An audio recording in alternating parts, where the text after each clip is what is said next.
Nimefanya nini? Hujui ulichokifanya. Hujui. Ni kwa sababu kichwa chako ndio maana mimi siwezi niko hapa. Ungenisikiza tusingepata ajali. Kwani wataka kuwa journalist, utakuwa media personnel, photographer, sikuelewi. Oh, yeah. Nataka kuwa hiyo. Badi atatoroka vipi from such an institution? Hakuna mwingine naye ni wewe peke yake. Mimi sina mtoto. Tuna vidhuli na mjeuri kama Badi cheese. Safari waletea mzaa, sio?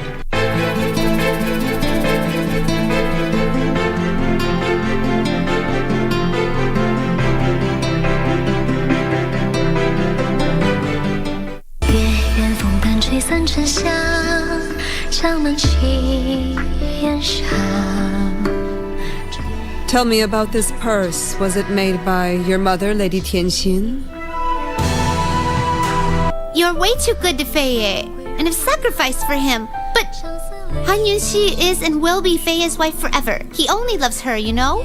Fei, since the Xiqiu convoy asked to challenge you tonight, then you'd better defend Tianning's honor. Don't you agree, Fei? Just stay right there. To get closer, you must listen to me and do what I say. Mother. Fei! Open your eyes. Why are you insisting on believing her?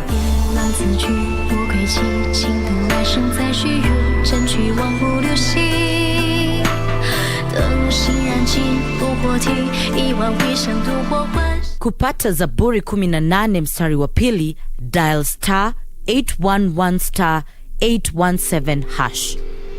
Mwenyezi Mungu ni mwamba wangu, ngome yangu na mkombozi wangu. Mungu wangu, mwamba wangu ninayemkimbilia ninapohitaji kuwa salama. Zaburi 18 mstari wa pili. Zaburi 18 mstari wa pili, dial *811 *817#.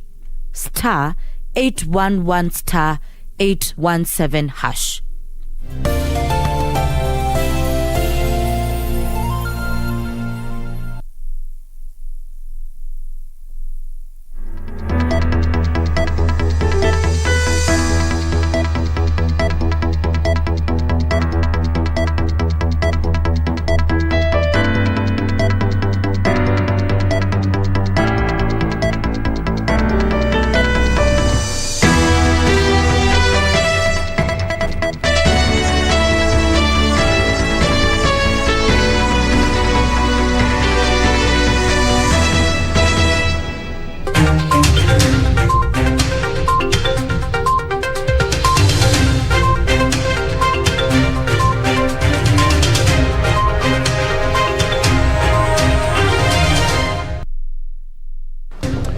Well, it's the third day of August 2021. You are in time for KBC Prime Edition. My name is Mboya.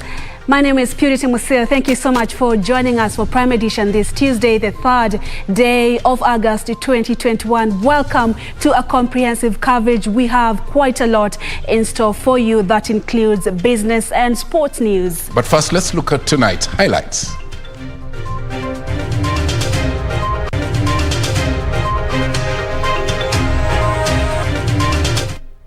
Having removed the clutches of NASA from our hands, we now can freely engage and actualize legally the existence of One Kenya Alliance. Gone with the winds, Raila Odinga's led National Super Alliance coalition dead as three partners walk out of the marriage. It's worrying news as Kenya's COVID-19 infections stubbornly remain on an upward trajectory. Uproar in Parliament over Deputy President William Ruto's botched Uganda trip as a number of legislators seek answers.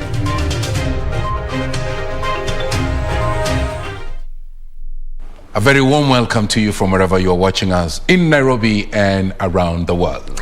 Absolutely. Remember, you can interact with us at KBC Channel 1 News. The hashtag to use is Prime Edition. Welcome to the broadcast. Let's now get started. And The National Super Alliance is officially dissolved following the formal withdrawal of three key partners: Amani National Congress leader Musalia Mudavadi, Wiper Democratic Movement leader Kalonzo Musyoka, and Ford Kenya counterpart Moses Wetangula appended their signatures, consequently ending the life of the coalition that came to a close second in Kenya's 2017 general election.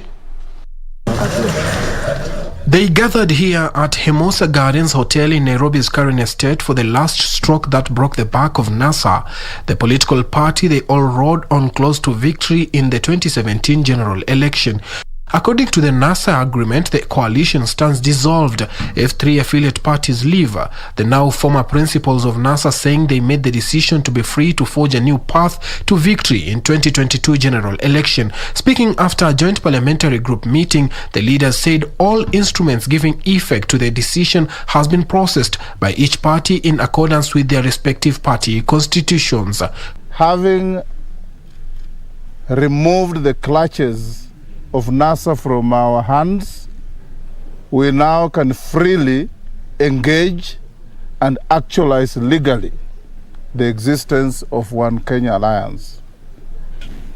That it will no longer be news if you're coming to ask us about NASA. It is behind us. Let us now look at new formations, new reorganizations, the way the parties here, and remember, One Kenya is not a closed shop. Ijulikane na wananchi wote wa Kenya na hata marafiki zetu duniani kote kwamba muungano wa One Kenya Alliance tuko imara, tuko tayari. The three allude to mistrust they allegedly blamed on Raila Odinga-led ODM. Through what our statement described as a trust deficit bedeviled by machinations and selfish maneuvers by some of our members. They said Okoa Kenya Alliance is open to working with like-minded individuals and parties. We know that we need to form a political colossus ambayo ushindi utadhihirika wazi. And you'll be seeing this team and those who are going to join us, and there are many, striving across the country to give Kenyans a new direction in terms of how this country moves on. Other parties that formed the coalition, including Raila Odinga's Orange Democratic Movement and Isaac Ruto's Chama cha Mashinani, ODM, on Thursday last week announced its decision to exit the coalition, but is yet to formally notify the registrar of political parties. CCM has not officially made any comments regarding the exodus from NASA. Suleiman Yeri, Prime Edition. As the National Alliance was being dissolved, a section of members of the National Assembly have questioned circumstances under which Deputy President William Samoei Ruto was Monday blocked from traveling to Uganda. Led by Ruaraka Member of Parliament TJ Kajwang, the MPs sought authority from the Speaker to discuss what they termed as a matter of national importance. They said that the incident had been politicized and used to expose the Deputy President to ridicule. Ben Chumba is on that story. A section of lawmakers allied to Deputy President William Ruto and ODM leader Raila Odinga faced off in Parliament over Ruto's aborted trip to Uganda. I was having a private travel to Kampala, Uganda. And Mr. Speaker, I was told ostensibly that I needed some clearance from some quota, Mr. Speaker, which is against the law and against all regulations. It is so serious that a whole deputy president can be exposed and ridiculed in the manner that I saw yesterday, just because of failure of protocol people. We cannot pretend to be talking on behalf of the deputy president. That is ridicule, and we cannot allow that. The lawmakers led by Ruaraka MP TJ Kajwang demanding to know the reasons why Deputy President William Ruto was in the company of three members of parliament was not cleared to leave Wilson Airport to Entebbe, Uganda.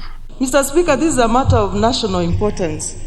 that a deputy president can be bad, we must know the reason. We must know whether the honorable members of parliament had sought the speaker's attention as is required under the standing orders. When a deputy president visits a neighboring country, the protocol officers needs to know that there must be a consultation between the office of the deputy president and the office of the presidency.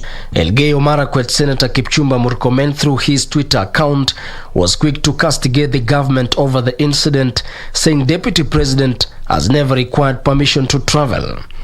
This even as a section of Rift Valley Council of Elders weighed on the matter, claiming the incident was unfortunate as the country heads to the 2022 general election. Ben Chumba, Prime Edition.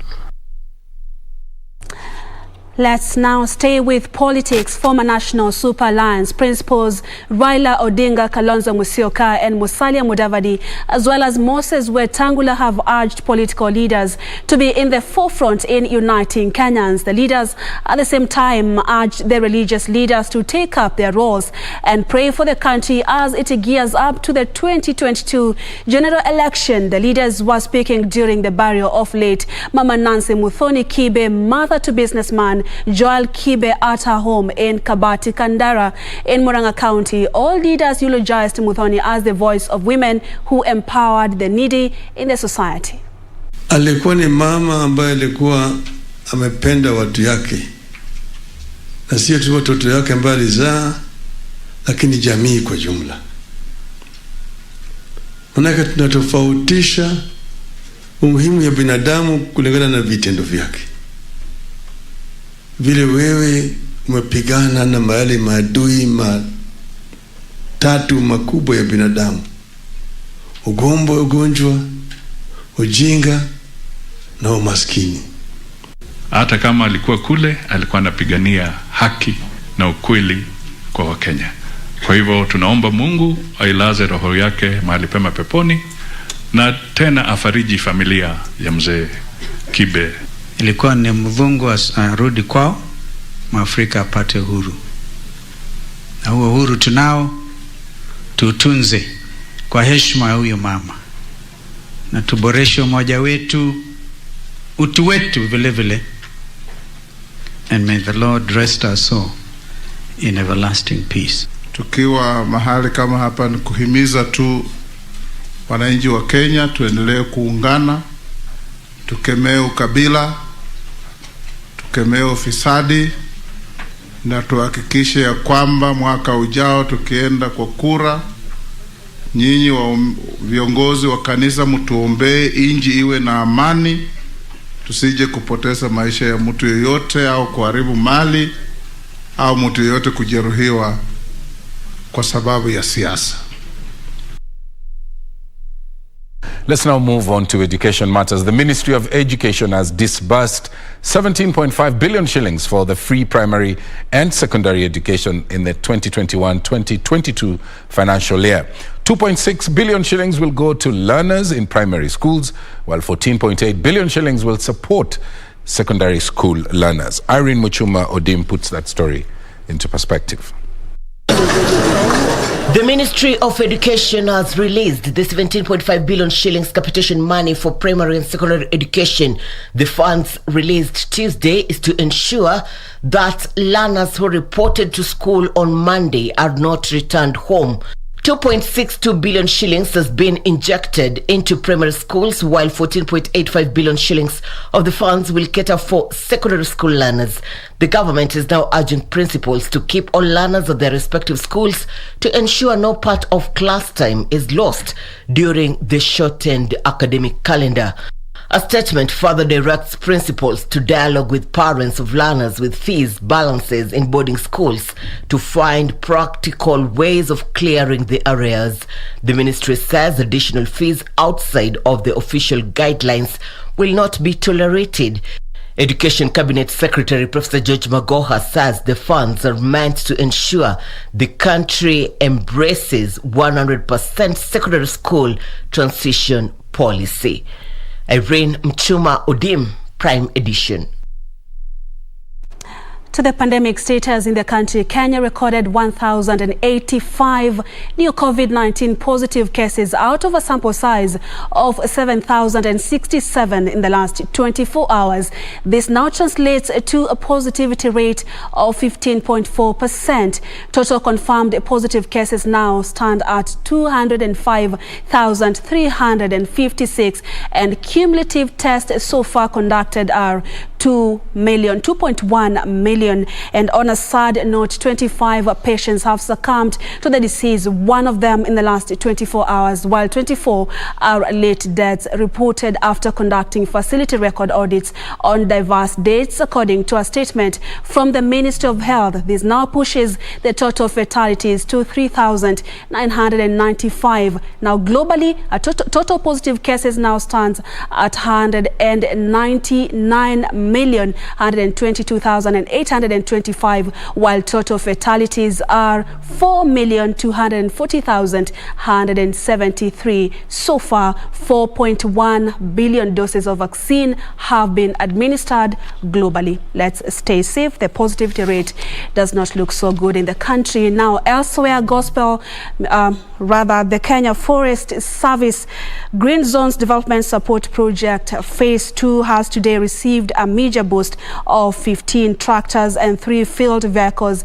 This is part of its efforts to rehabilitate over 300,000 hectares of degraded natural forest. Speaking during the flag-off ceremony at Karura Forest, Chief Conservator of Forest Julius Kamau noted that the vehicles will support nursery operations and transport seedlings to planting sites during tree planting seasons in 15 forest sites around Mount Kenya Forest, Aberdares and the Mau ecosystems.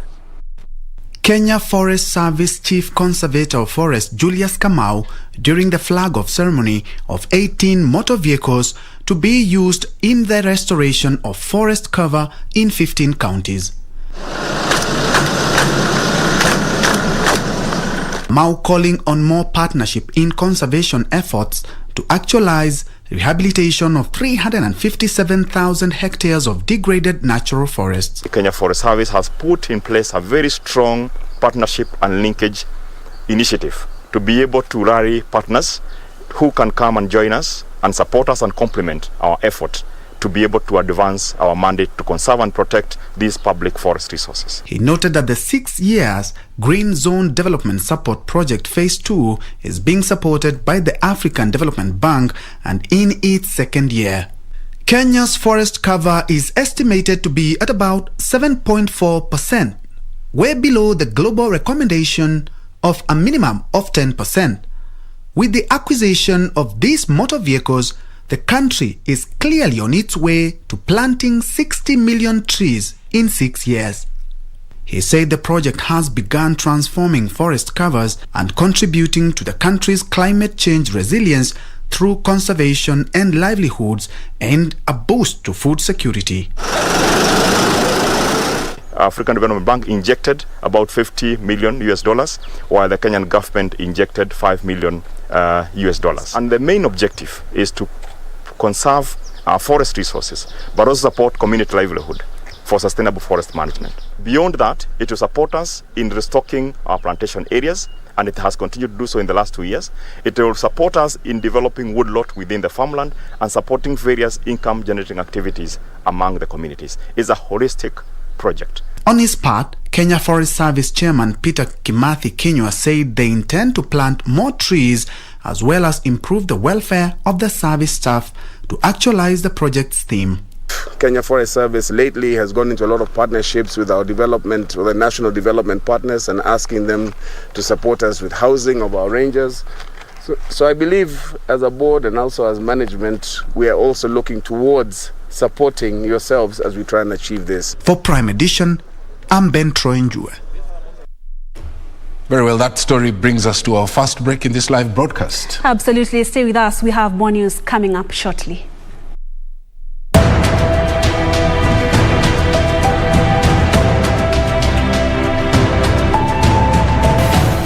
Mungu awabariki. Nataka rambi tia chama cha kidole kwa chama cha KANU. kutingisha kabisa. Moto, moto, harambee. Ndio sema Nyayo, harambee. Wananchi wetu pamoja na watoto wetu, harambee. Umoja na amani na kupendana, harambee.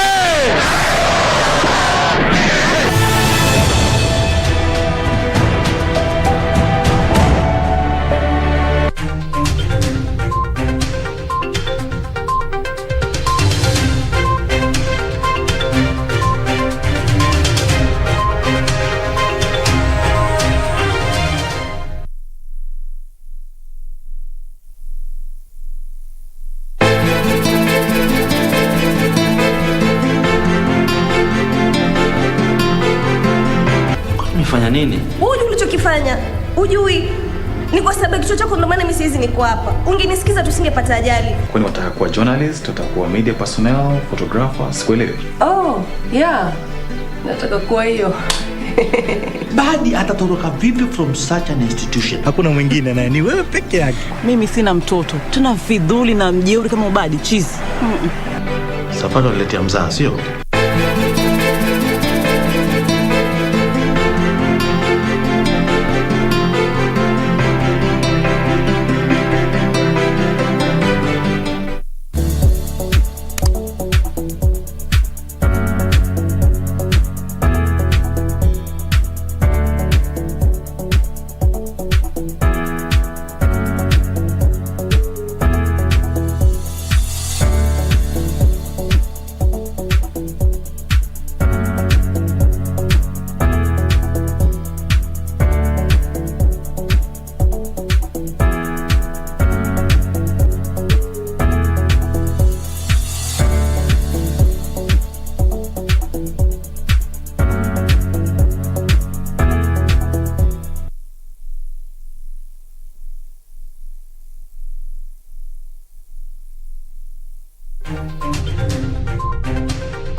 Welcome back to this live broadcast. Remember, we are live on all our social media platforms at KBC Channel 1 News on Twitter. The hashtag to use tonight is Prime Edition.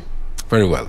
Speak to us. Now, moving on, at least 2,500 donkeys, cats and dogs have been vaccinated in Mwala area of the Machakos County in an exercise that will see over 10,000 pets vaccinated by the end of the week. African Network for Animal Welfare Coordinator Dr. Dennis Bahati says that they've chosen Machakos County as it is one of the counties with high cases of rabies infections in Kenya. Vaccination of cats, donkeys and dogs in Mwala, Machakos County. One might be mistaken for thinking this is an animal show. The vaccination that saw 2,500 donkeys, cats and dogs vaccinated was so vital that even some residents brought their pets using wheelbarrows. Sasa nilikuwa naleta umbo zangu sisi kudungwa sindano ya kichaa. Ndio sababu nikaona ni pepe na wheelbarrow sababu ilikuwa na shida mingi, yani na kuanga na vita nyingi sana kwa mboma. Others could be seen carrying their pets using sacks to get that special dose. If only they could talk, the message here is clear. The pain is too much to endure. Leta hizi umbo zangu sipate chanjo, nizuie in case zikiuma mtu nisipate shida sana. Yani tumelea mbwa 5 zetu ni 5, hizi zingine ni za majirani.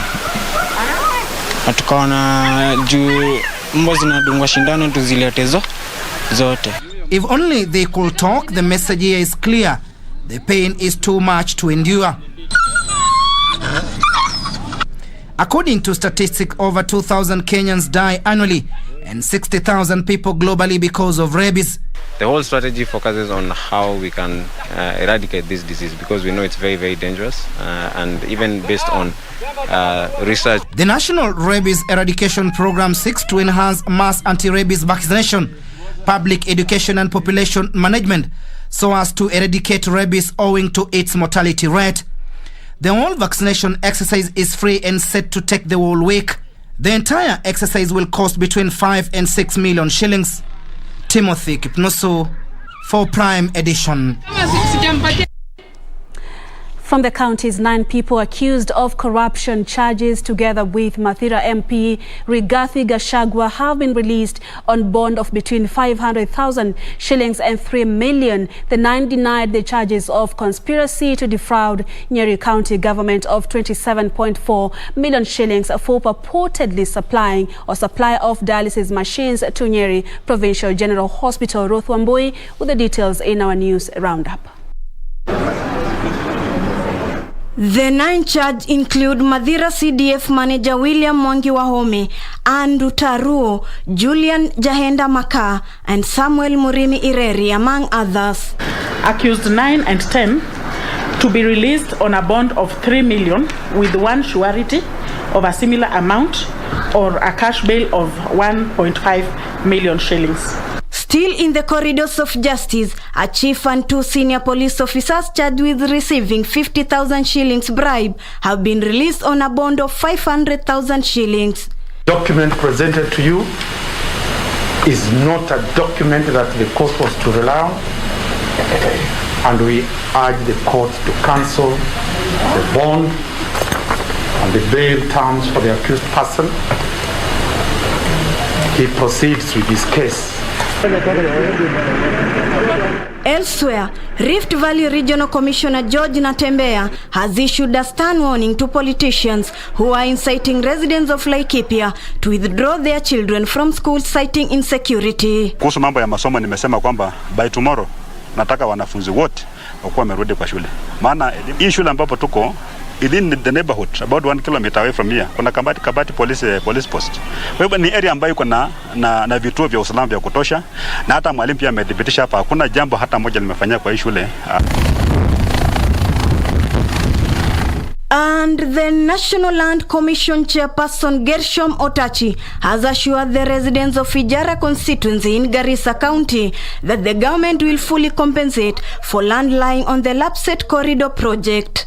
Speaking during a public forum at Bodhia sub-county, Otachi said that NLC is working closely with Kenha and Kenya Pipeline Company to establish exactly where the roads and pipelines will pass so that they can compensate the landowners. Na idara hizi zote, kazi yetu sasa inakuwa ni kufuatilia utaratibu wa kufidia watu, kujua ni nani analipwa kiasi gani na mambo kama hayo. Meanwhile, Samburu County government has issued 9 million shillings in form of bursaries to enable Form 1 in Samburu County join secondary school. The money is going a long way to support the poor students from the county, and beside the scholarships we have been giving. For Prime Edition, I'm Ruth Wambui. And Ruth's report brings us to the second break. A short one. We'll be back and Purity will be driving the business agenda. Don't go away.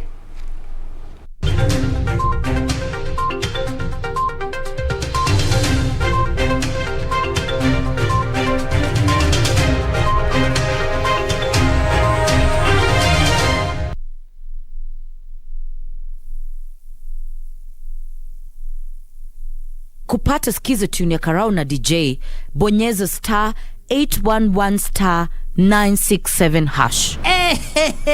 Raya, hii ni kwa matiche wote. Please, do not confuse the government. Usianza kufinya ile kitu inasema more fire, ama ile ya the roof is on fire, ama unaanza kusema we are killing this party, ama the party is just a bomb, we are having a blast. No. Wewe cheza musiki and just be Fitland. Enjoy, ama namna kani. Sawa. Over and out. Bonyeza star 811 star 967 hash.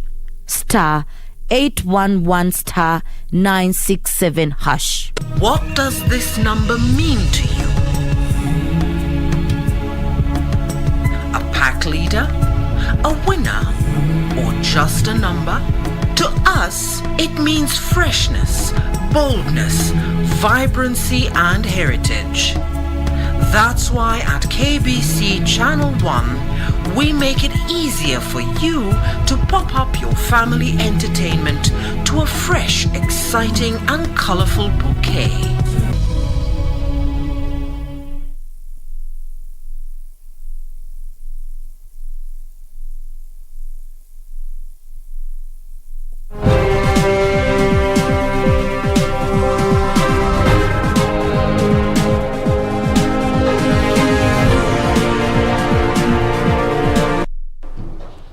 Welcome back. Thank you so much for staying with us. It's now time for business news, and your favorite pub or restaurant risks having its operating license suspended for a year, listed and shamed if found flouting the COVID-19 safety protocols. Tourism Cabinet Secretary Najib Balala says this is part of the revised Magical Kenya travel safety protocols geared at keeping the hospitality industry operational during these COVID-19 times.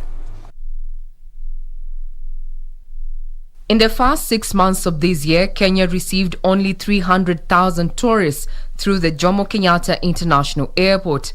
Amid the increasing COVID-19 cases, the Ministry of Tourism has revised protocols to keep tourist inflows. Under the new protocols, the spotlight is on bars, eateries and restaurants that now face the risk of having their operating licenses suspended for a year. We've agreed, particularly with pubs and restaurants who break the law. We will shame them. We'll have a list of shame so that people do not destroy the sector because of a few greedy people. And we will take action on those individuals. PERAC is here. They have committed to us, and they said whoever of their members or non-members in that sector break the law, we will name them and we'll take action. And I said very clear that even their licenses will be cancelled for 1 year.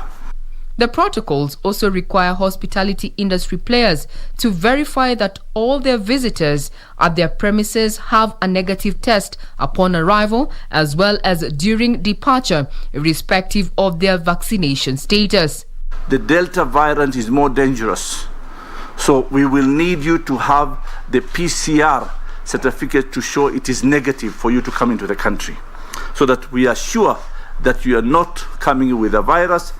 And when you depart the country, you also take a PCR certificate check so that you don't go with the virus outside the country at the same time. With the revised protocols, all eyes are on the industry players if indeed they can self-regulate as required. We are now going out and encouraging all our members, all tourism players, to please get your staff vaccinated, because what we have seen is that our clients also want to have that confidence that they're coming to be served in a safe environment. If they're coming vaccinated themselves, they would like to encounter teams of staff that are fully vaccinated. Regina Manyara reporting for the Prime Edition. Moving on, the Geothermal Development Company Tuesday signed a collaboration deal with Baringo County government on, among others, promotion of direct use of geothermal in farming and manufacturing, as well as industrial parks. Geothermal Development Company MD Engineer Jared Othieno says steam would directly be used in fish ponds, greenhouses, milk, pasteurization and laundry services. Kenya has mainly utilized geothermal steam for electricity generation with little done for direct use. The Geothermal Development Company, which has so far drilled 4 geothermal wells in the Baringo Silali geothermal block, has signed a collaboration deal with Baringo County government to, among others, explore the direct use of geothermal steam in greenhouses, fish ponds, milk pasteurization, laundry and tourism activities. This is expected to involve the local communities and support the achievement of the government's Big Four agenda. The government seeks to achieve food security by increasing large-scale production of staple foods. The move is expected to increase by a significant amount the level of crop production in the country. Greenhouses and fish ponds heated using geothermal energy will complement the food security agenda. Borrowing from some developed countries whose economies are hinged on industrial parks, Engineer Otieno said GDC and Baringo County would spearhead development of geothermal-powered industrial parks in the area. GDC and Baringo County will collaborate in, among other areas, marketing of geothermal energy technology, geothermal direct use feasibility studies, investments in geothermal energy technology, and development of geothermal powered industrial parks. In that very region, we have started to map. And in our county, we have mapped and dissected into almost 9 as industrial economic hubs. In Kenya, there are a few direct use applications with a health spa in Olkaria and Baringo, crop dryers at Eburu, greenhouse heating at Oserian, and water harvesting at both Eburu and Suswa. Betty Kiptum, Prime Edition. Kenyan Fintech WapiPay has raised $2.2 million in pre-seed funding that will fund the scaling up of global payments and remittances between Africa and Asia. This non-equity pre-seed raise is one of the largest for a fintech in Eastern Africa, coming 2 weeks after food tech startup raised $1 million. Traders sending and receiving money between Asia and Africa have to endure high remittances fees of up to 15% of the amount, a wait period of up to 5 days, and are exposed to the high risk of consistent reversals due to unmatched instructions. WapiPay, a fintech based in Singapore and headquartered in Kenya, is promising to solve these challenges.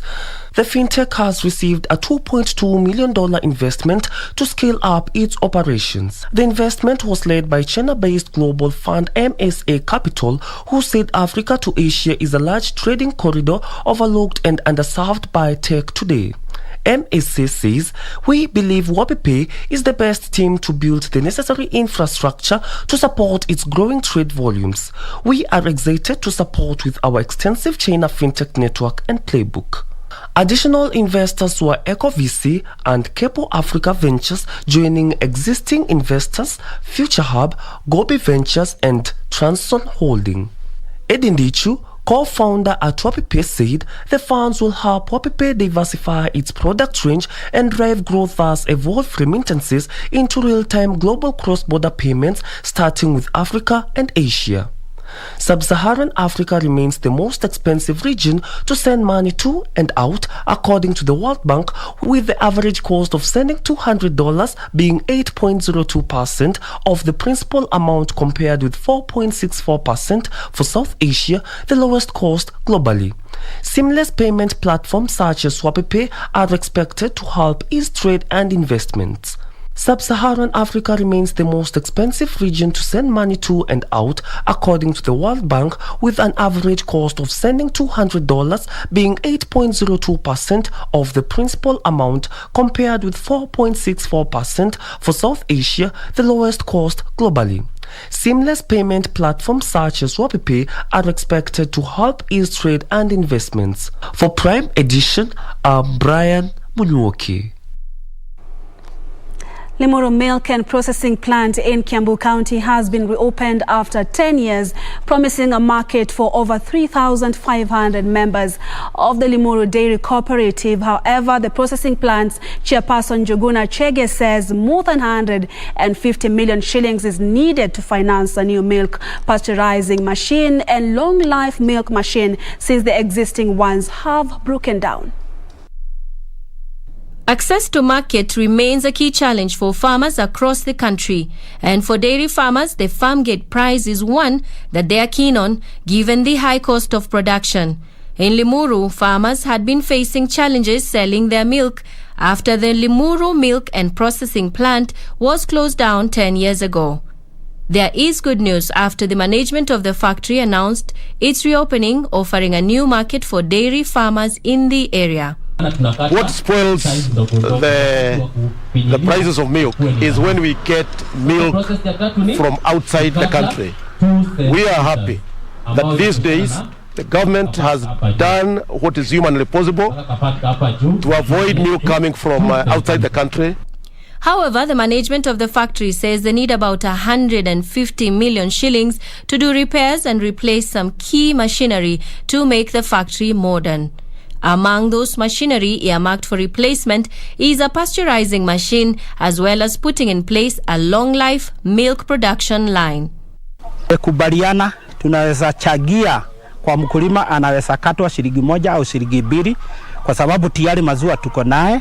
Our production yetu imeshaenda juu, kwa hivyo tutashikana pamoja na our leaders na tukubaliana watukate kitu kidogo kwa upande wa maziwa ili tuweze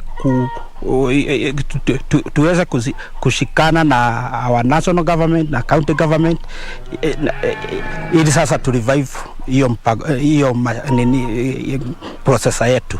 The National Agricultural and Rural Inclusive Growth Project has committed to spend 100 million shillings on revamping the plant, with the Kiambu County government pledging to chip in 35 million shillings. Tukifikia hapo kwa kupack maziwa yenyewe, tutakuwa na kujivunia sana kuwa soko yetu itaendelea kuwa juu na tutakuwa na pesa. We know we have very good quality milk in Limuru. So we are hoping to make the best and we are looking forward.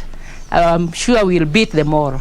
Was speaking during a field visit where area farmers welcomed the decision to open the factory. Elsewhere, Microsoft and International Finance Corporation have signed a joint program that will avail digital tools and training resources aimed at modernizing supply chains. The initiative will see mobile platforms piloted in 4 countries, including Kenya. The program seeks to boost farmers' productivity and revenue.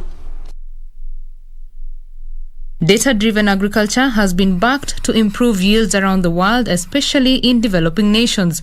Microsoft Africa and the International Finance Corporation, IFC, are looking to increase the uptake of data-driven agriculture in Africa through a mobile platform that targets 50,000 farmers and 50 cooperatives in 4 countries.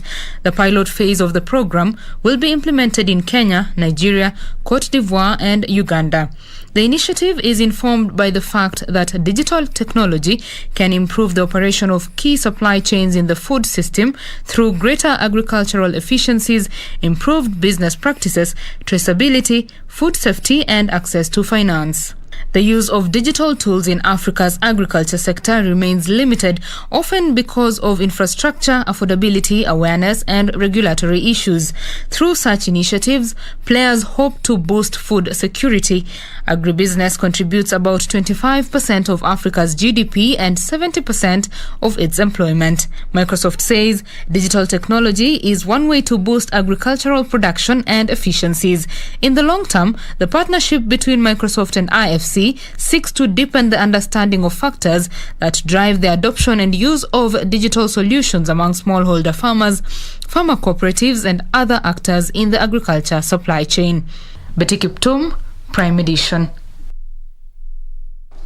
And across Africa, Uganda Airlines has pushed its expansion plans to the end of the year, citing COVID-19 travel restrictions on its planned destinations. Uganda Airlines had earlier announced plans to commence in July long-haul trips to Europe, India, China, and the Middle East, but these have now been pushed to the last quarter of this year. Here are the details of this and other stories from across the African continent. The United Arab Emirates and the United Kingdom have slapped bans on direct flights from Uganda. Uganda Airlines had earlier targeted 4 destinations: Mumbai, London, Dubai, and Guangzhou. The airline says flights to Heathrow will commence in December following a review of the United Kingdom rate list. It plans to start flights to Mumbai in November, subject to the Ugandan government lifting a ban on direct flights between Entebbe and India. Uganda Airlines is currently running a 4-craft fleet of Bobani Bombardier CRJ-900 aircraft. The airline flies regional routes such as Kinshasa, Nairobi, Dar es Salaam, Juba, Mogadishu, and Kilimanjaro. Meanwhile, Egypt published the first pictures of LE10 and 20 plastic notes that will officially issue next November from the new printing press of the Central Bank of Egypt in the new administrative capital. The production of the new currency will be carried out with the latest currency production lines in the world and with the latest insurance specifications at the international level, stressing that the new LE10 and LE20 will be circulated alongside the current currency. The new plastic money is expected to reduce the cost of printing the traditional currency, as it is made of polymer that is harmless to the environment and has twice the lifespan of the paper currency. Finally, Rwanda raised $620 million from investors as it sold international bonds for only the second time, making it the latest of a flurry of African nations to take advantage of recent benign conditions in bond market. The sale of the new 10-year debt attracted orders of more than $1.6 billion, according to bankers arranging the deal. Investors have been drawn to relatively high-yielding emerging market dollar bonds in recent weeks, and a plunge in developed country bond yields. Monday's Rwandan bond follows a second visit to the international bond and market by Benin last month, and dollar debt sales by Cameroon and Senegal in June.